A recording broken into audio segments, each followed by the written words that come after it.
I don't feel like I ever go on bad dates because I feel like I am the date. Okay, call me old-fashioned, but I thought the date was supposed to be about the two of you. I can't believe he just came up to me and asked me to go out on a dinner date with him. And then I'm thinking to myself, he's weird. He has to be weird. Ladies, why are you so dumb? That is normal dating. Be the weird guy. When you see a handsome man in the train, but then you remember he's taking the train. I'm going to show you these as many times as it takes for you to understand how many gold diggers are out there. All right, let's do it.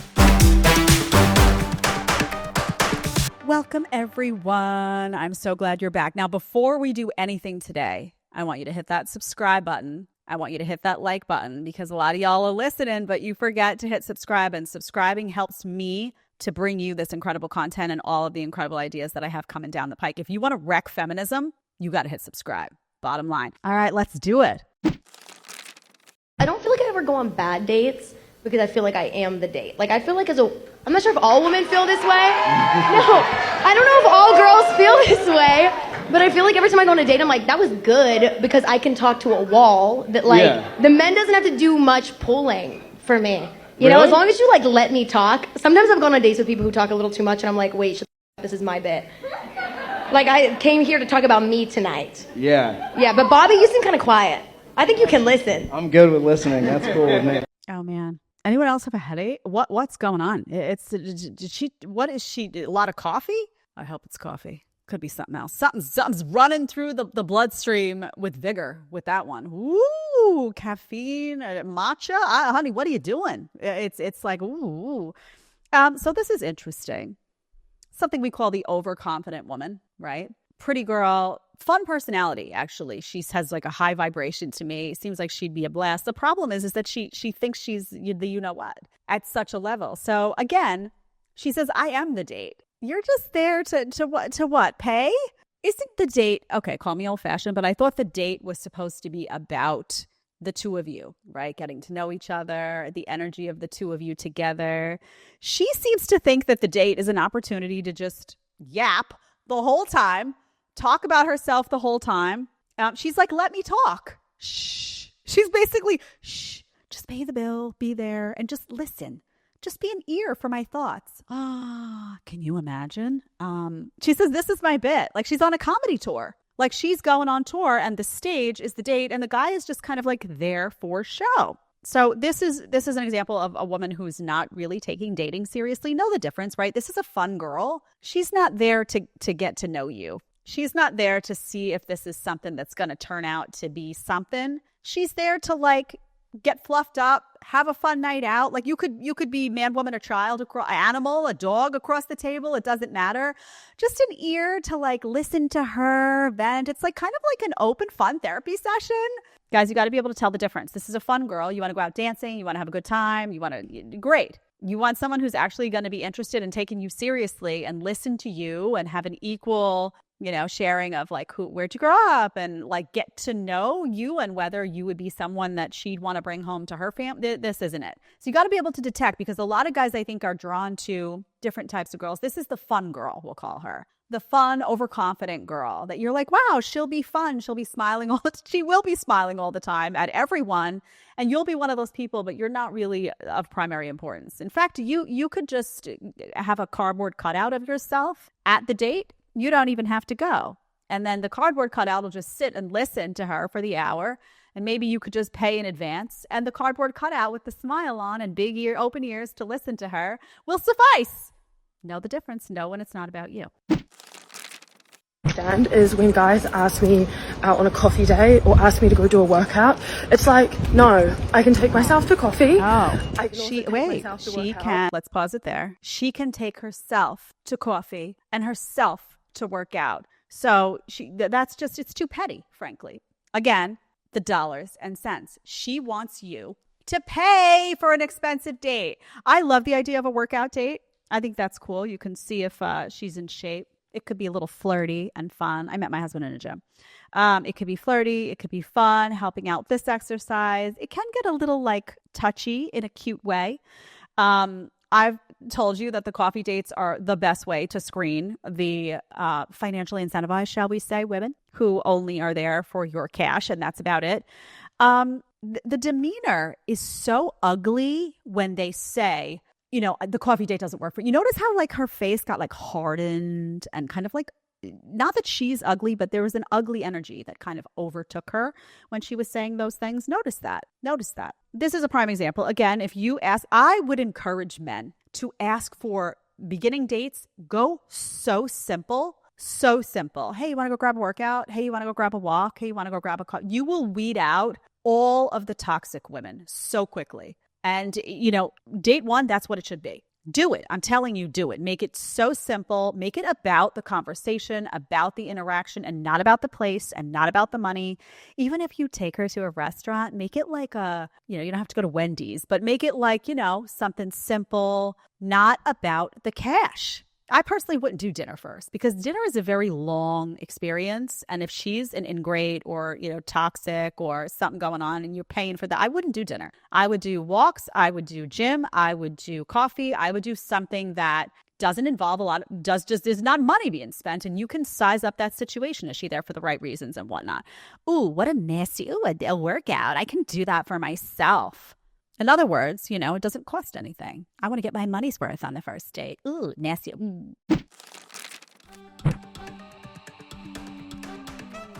Okay, the text on that is when you see a handsome man in the train, but then you remember he's in the train or he's taking the trains. I'm going to show you these as many times as it takes for you to understand how many gold diggers are out there. A few months ago, a friend of mine's credit card got stolen. It was a total nightmare, wreaked havoc on their whole family. Financial security was threatened, everything. And I said, why didn't you get Aura? She should have. She has it now. Identity theft, by the way, is happening every 14 seconds in America. That's an astounding stat.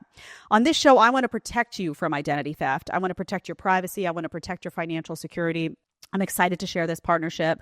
I told you I'd never promote something on the show that I don't use. I use Aura for my family. My parents now use it. My extended family at large, my friends, everyone. Aura is identity theft protection, fraud monitoring, a VPN, password management, and antivirus software, and it's all in one app. And I'm not terribly tech savvy, as you know. If I can do it, you can do it. It's super duper user friendly.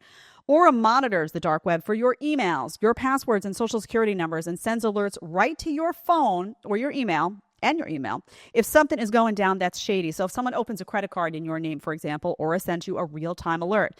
The VPN also lets you stay anonymous online by keeping your browsing history, very important, and personal info safe and encrypted.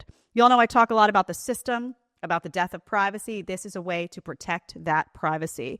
Check this out. Aura found my passwords on the dark web 40 times. 40 times. That's scary stuff. If you're curious how many times your passwords are on the dark web, and you should be, right? You got passwords in your bank accounts, all sorts of stuff you don't want people coming in and finding out. If you're curious, I want you today to go to aura.com/Jedediah. Also link below in the show description. And if you sign up right now with my link, Aura is going to give you a 2-week free trial. 2 weeks to see how many times your passwords are on the dark web. You can't lose. There's nothing to lose. And if you sign up, let me know in the comments. I want to know how many times your passwords were found. Come on, we got to know this stuff. I hope you'll take advantage of this amazing offer. The system may be out to get you. I am here to protect your privacy, your security, and all that. Aura.com/Jedediah. You have absolutely nothing to lose. Go find out if your passwords have been compromised. So you see a handsome guy in the train, right? You're on the train. First of all, if you live in a city like New York, everyone takes the train, right? You got celebrities on the subway. It's just a way of life. She's on a different type of train, it looks like. I don't know, it looks like an Amtrak, something like that. So you see a handsome man in the train, great.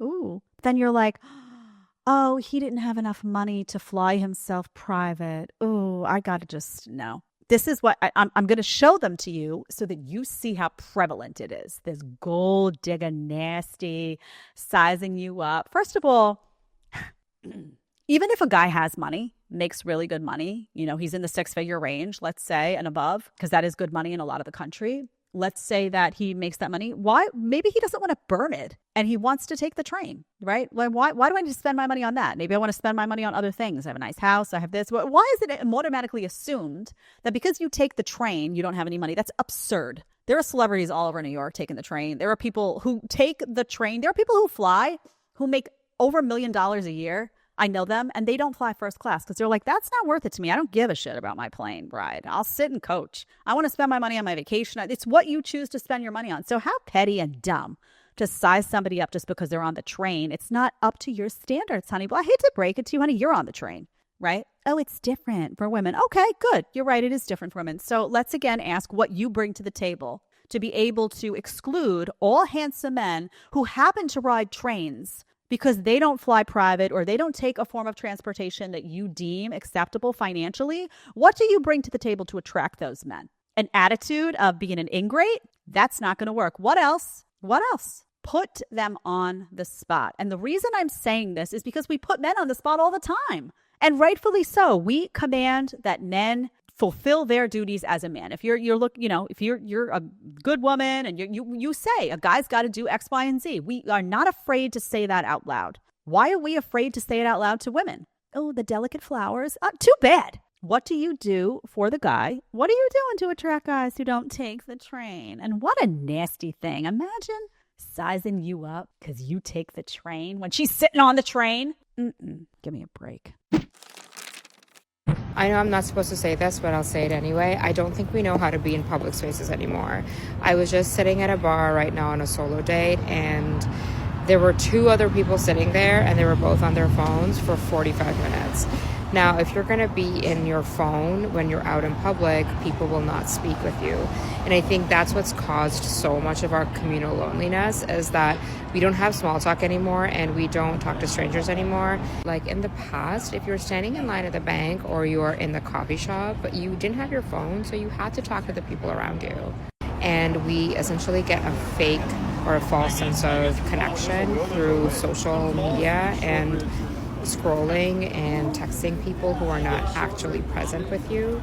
That's correct. Okay, let's stop it there. She's talking about how you get this false sense of connection. This is important. This is controversial in a different way. Again, I wrote a book about this, #DoNotDisturb. Go check it out. It's about how social media companies program these apps that you're addicted to, right? Twitter, Facebook, they program them using cognitive behavioral psychology to get you addicted, right? They actually study how to addict the human brain to these outlets. And then they implement those tactics. And guess what? It works because you find yourself scrolling and it's like a dopamine hit. You can't help yourself. All of a sudden, like an hour can go by. This is a real problem in today's culture because you have men and women who don't know how to talk to each other anymore. And because so much is happening behind this crap, right? So much is happening behind the phone. You don't have intimate connection. You have people starved for intimacy because having a text message exchange is not the same thing as making eye contact with someone. I cannot tell you how many people, when you observe human behavior, how many people don't know how to flirt anymore. They don't know how to flirt because all they do is text flirt, which is like lame. When they're in front of you, flirting is an art. And by the way, women love a good flirt. They love a good flirt. But a lot of guys don't know how to flirt anymore because they're not it's a muscle. You have to work. And women too, it's a muscle you have to work. You have to work your flirt muscle. You have to get used to going up to girls and getting rejected, right? If it's girls that you like, if it's girls that you think deserve your time and your energy. When you're hiding behind a phone all day long, you don't do that. You're not used to that person-to-person interaction. And there's so much that happens in the context of an in-person conversation. Also, by the way, when you go on a date with somebody, you can see all the red flags right away. You're in person. You see everything unfold. Do you know how many people waste months talking to somebody on the phone via text messages, via DMs, whatever it is, and they can't detect that you're dealing with a rat? You can't detect it because there's no eye contact. You can't see their expressions. You can't feel their energy. It's just words. So then you waste all of this time back and forth, this, that, and then you meet them in person and you're like, oh my God, she's toxic. Get the hell. Oh no. Meantime, you've had all of this time. That's why I always say in person is best. Meeting someone through a family member, a friend, at a party, in person, where that first interaction and those first few interactions are in person is going to save you time. It's going to save you energy. It's going to save you frustration. Because, there's a lot of catfishing that goes on too online. We've talked about that. So you don't even get what you signed up for. This whole phone culture is like diseased, honestly. It's so toxic. Okay, you guys, the craziest thing in my mind just happened to me, and this is how I know that we are screwed as a society and maybe screwed as women as well. But I was at this event today and this really attractive guy came up to me, introduced himself, asked me a few questions, told me about himself. Very impressive, by the way, like super cool resume, tall, like attractive, kind, like so kind. And then he just asked me if I'd like to go out on a date and go to dinner with him. Just straight asked me, like that was it. And I was kind of taken back in the heat of the moment, but I was like, yeah, absolutely. And my friends were right there watching. And so we exchanged numbers and he texts me, and before everyone says like, oh, you're going to get kidnapped. Like I've been in so many situations where I actually should have been kidnapped. Like I gave my number and I'm walking back to my hotel room and I'm thinking, I can't believe he just like came up to me and asked me to go out on a dinner date with him. Like that's so crazy. And then I'm thinking to myself, he's weird. He has to be weird. Like he has to be some weirdo. Like who just does that? He's clearly weird. I'm like, wait, no, Michelle, that's like what people used to do. Yeah. Okay. So stop it there. That is normal dating. And guys, I'm going to tell you, she says, oh my God, I thought it could be weird. But she wakes up and realizes it wasn't. Be weird. I say that. Be the weird guy. Be the guy who has, if you really like somebody, be the guy who has the balls to go up and say, hey, do you want to go out to dinner with me? How funny that her friends were like, oh, you're going to get kidnapped. I mean, the dumb hurts. Like somehow a guy going up to you in person and saying, hey, do you want to go out on a date? It's going to get you kidnapped. But be getting yourself entangled with some online exchanges with some rando who doesn't even have to put a face to his words isn't going to get you kidnapped. Ladies, why are you so dumb? This is so dumb. And she says he had a super cool resume. He's tall, he's handsome, all of these things. But this kind of goes with the clip that we did prior, because I wanted to show you how removed we're getting from what's healthy. People are not healthy anymore. They're not healthy. And we can talk about toxins and we can talk about the environment and we can talk about, big pharma and we can talk about all that stuff. But one of the main reasons people aren't healthy anymore is because there's no sense of community. People don't have the same type of interconnectedness in person that they used to. And it's a soul drain. There's isolation. So many people are feeling isolated and alone. And then you dig into the fear, you start to become afraid of things, then you start scrolling, you get your dopamine hits from the phone. It's making people deeply, deeply, deeply unhealthy. And if you think back, like even just the health of a family used to be about community, right? You said grandma, grandpa, aunts, uncles, everyone would watch the kids, it's a sense of community that really stabilized people. And if you look at some of the healthiest cultures in the world, there's a deep sense of community. Everyone always says, oh, when I go to Italy, to these small towns in Italy, I eat the food and I eat the gluten and I feel great. It's not just about the gluten. It's also think about the surroundings, the nature.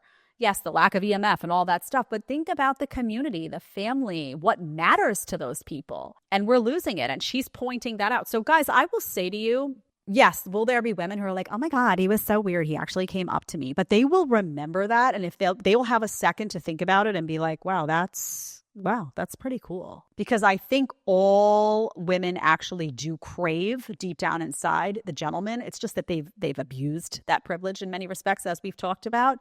But when you really like someone, part of being a masculine guy, when you really like someone, is not being afraid to go up to them and say, hey, do you want to go out on a date? It's not masculine to hide behind your phone. It's not masculine to hide behind your DM. It's not masculine to have a whole conversation here because you're too afraid to have it eye to eye. That's not masculine. So if you want to really own your masculine energy and you want to live in that regardless of what women are around you or regardless of what's going on, you want to feel that and be in touch with it, you got to have the balls to go up to a girl and say, hey, I want to take you out. I want to take you out. Let's do it.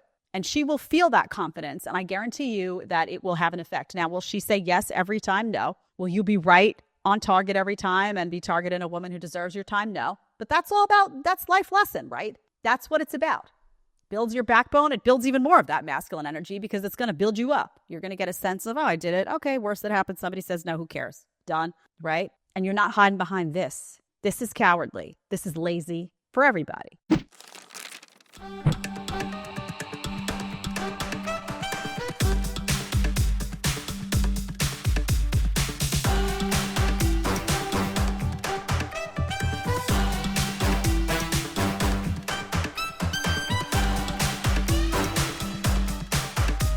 Okay. All right. Now, the text is, imagine sending your girl off to a festival like that. This is like what, Coachella or something like that. Stuff that happens at these places. You wouldn't believe the stories, by the way. So you see the idiot, we'll call him the idiot guy, standing there. She's all dressed in the sweats, although it is a midriff sweats, so, you know. But she's dressed in the sweats. And he's like, idiot guy, bye, honey. And she jumps into the scene at, we'll call it Coachella. It might not be Coachella, but we'll call it like a festival. All naked. Where's the clothes? What happened to her? Oh my God. She's all naked and she's with her girls, right? She's all naked and he's behind. And then, you know, when she's done, she'll pop back into the sweats and come home and hang out with him. Oh, what a good little puppy dog he was. What a good little puppy dog. He was loyal and he stayed and he was just waiting for her to come back. And he smiled and sent her off to Coachella naked with all of her friends. He's a moron. He's a moron. And honestly, you just look at him and he just bleeds feminine energy, right? What masculine man with any sense of self-respect sends their girl off alone to a festival, half naked, and then embraces her when she comes home? Like, hi, honey, did you have fun? Did you have fun at Coachella? I mean, what a loser. Guys, listen, you gotta get that backbone. And it happens all the time. So what do you think they do at these festivals? They drink a lot. They dance, all, you know, grinding all that stuff. And by the way, like, why is she naked there? Why? If you're a guy that you're dating, and it's very obvious this guy is just there, you know, to cuddle. He's a friend zone guy, 100%. But if your guy's not with you at the festival, why are you naked at the festival? Oh, Jed, I do it for me. No, you don't. Why are you naked? Because you're looking for attention from other guys. Because that guy you left at home, the idiot who sent you off to Coachella half naked, you know, you had got him wrapped around your finger. And he's fun because he makes you feel pretty all the time. And maybe he pays for your meals. And he's there to cuddle on the couch when you watch TV. And he's like a guaranteed safety net that makes you feel special and pretty. That guy is going to be there no matter what, right? But the guy you really want might be at Coachella. The guy that's really going to light your fire might be at Coachella. So you got to dress all sexy and try to go find that guy. By the way, that guy you really want at Coachella won't take your shit and also probably wouldn't send you to Coachella without him. I mean, can you imagine? Somebody talks about the festival girls all the time. I don't remember who it is, but I was not into festivals. I went to one. Ooh, what was it? I worked the festival when I was younger. I was in my 20s and I was working at a bar and lounge and we did like a promotional something at a festival and you could drive to it. And I remember going and being like, wow, this is vile. I didn't drink. I sat and we distributed, what was it? I don't even think it was alcohol. I think we were doing like a promo for a certain product line or something. I can't remember. And I looked around and I was like, wow, this is where relationships go to die. Now, some couples were there doing the drugs and the drinking together, which I was like, But a lot of times it was half naked girls who were just hanging out and had a boyfriend at home. Don't be stupid, guys. Don't be this idiot in the video who sends your girlfriend off to a Coachella half naked and then is waiting there like a little puppy dog for her to come back home. Oh my God, can you just stamp a loser L on your forehead? God. All right, everyone. That is all for today. We got a lot. And remember, hit your subscribe button. Again, I'm going to say, hit your like button. You got to show some love. If you want the show to grow, you got to hit subscribe. And I know you're watching because I see the analytics and I'm like, ooh. And then I look at the subs and I'm like, Hit your subscribe button, hit your like button, and I'll see you back here soon.